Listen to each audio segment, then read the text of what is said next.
Manteo, historically, Manteo, Roanoke Island, and all of Dare County for that matter, their history, their economic history, their social history has been so tied to the shallow waters of coastal North Carolina. And what we saw was that history rapidly leaving us with nothing to anchor those memories, to nothing to tell that story of the watermen of Dare County. So what we've tried to do is to create something physically to help tell that story of Dare County's maritime history.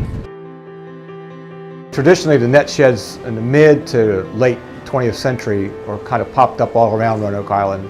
And they were used for just a storage shed. The fishermen would use them to dry their nets, store their gear.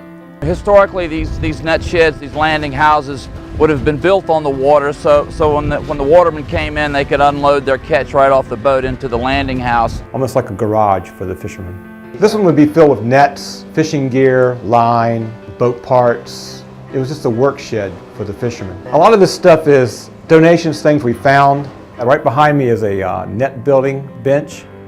We built that here at the museum. It was used for net tying. So the fisherman would sit on the bench and actually make his net. The net shed is actually part of the attractions at the Maritime Museum, along with the Creek Boathouse, the Roanoke Marshes Lighthouse, the Weather Tower. It's all pieces in the puzzle to try to present that story in a way that people can really get their hands around and have a good time doing it. The developers of the Marshes Light project were gracious enough to let us do it here on this particular piece of property.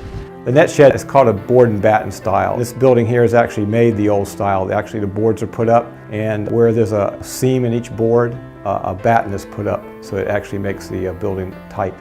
So we've used rough-hewn lumber for it, we've used a tin roof for it to give the sense and the feel and the taste of something authentic. And we think the net shed is just going to add another focal point for the Maritime Museum and also for downtown Manteo waterfront. It's a joint project of the town of Manteo and the Outer Banks Visitors Bureau. Our former town attorney, Daniel Corey, originally came up with the concept for this asset. All along it's had the support of the Board of Commissioners and the Planning Board and I think the citizens of the town of Manteo as well. The Outer Banks Visitors Bureau has been so gracious to us historically since its inception. I can't say enough about the Dare County Visitors Bureau. Without their contribution, this project simply wouldn't have occurred. The net shed over here on this end kind of finishes up our maritime park.